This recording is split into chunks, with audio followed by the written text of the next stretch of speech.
Many years ago, during the time of segregation, a fragile, premature infant was born.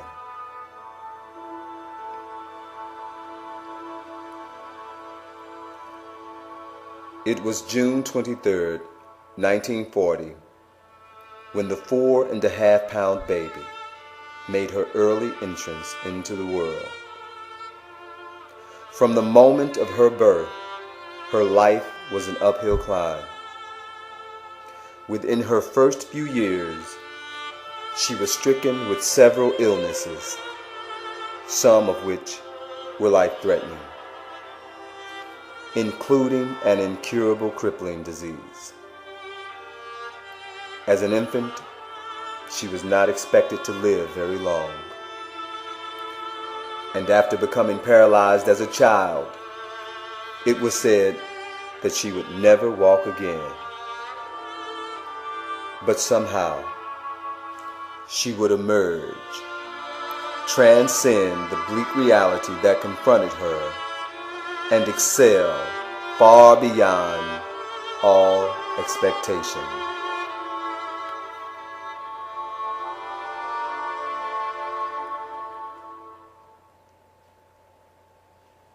She was the 20th of 22 children, born into the despair of poverty and poor health, and there was little hope that either condition would change.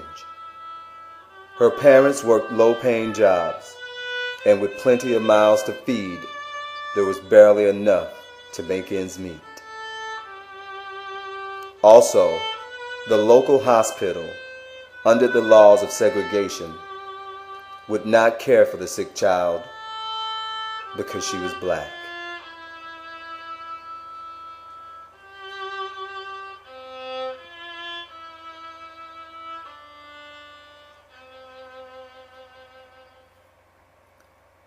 At the time, there was only a small number of black physicians to treat black people.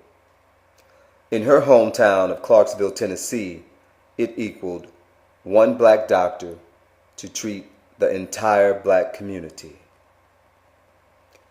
As a result, the heavy burden to provide medical care for the sickly child fell primarily on the back of the mother. She would carry the weight of that responsibility through every illness: the measles, the mumps, the chicken pox, the whooping cough, scarlet fever, and double pneumonia. As the mother and her child weathered the severe storm of sickness, another illness was developing on the horizon. It would cast more gloom into the child's life. The child was less than 5 years old when her left leg and foot became weakened and deformed. A diagnosis of polio was made, and with it, a prognosis that the child would never walk again. The paralyzing disease would require that the child have regular professional treatment. Unavailable in their hometown, the mother had to find somewhere else for her child to be treated. It was then that the mother discovered that her child could be treated at a black medical college located 50 miles away in Nashville.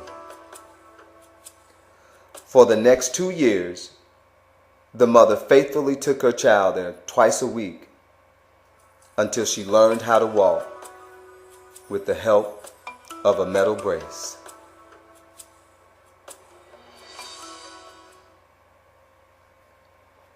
With instruction on how to proceed with therapy, the mother continued to care, and children worked diligently to help rehabilitate the child's leg and foot.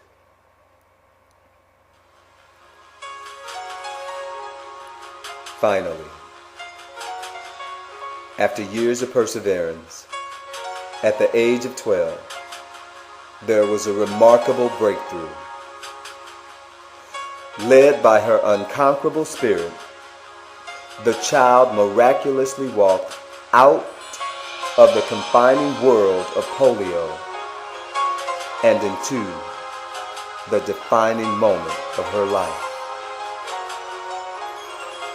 Using just her natural ability, she had outwalked the lame expectation of her by a mile with one step.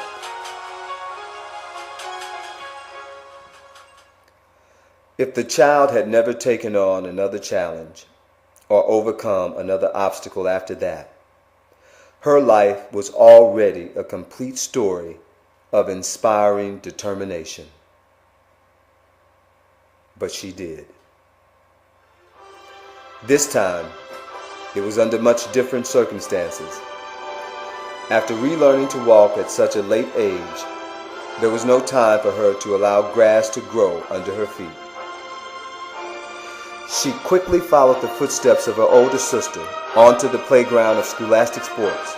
In junior high, she joined the girls' basketball team and earned all-state recognition. In high school, she stepped up and led her team to the state championship. She continued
by a girl who couldn't walk and finished by a woman's triumphant run to greatness.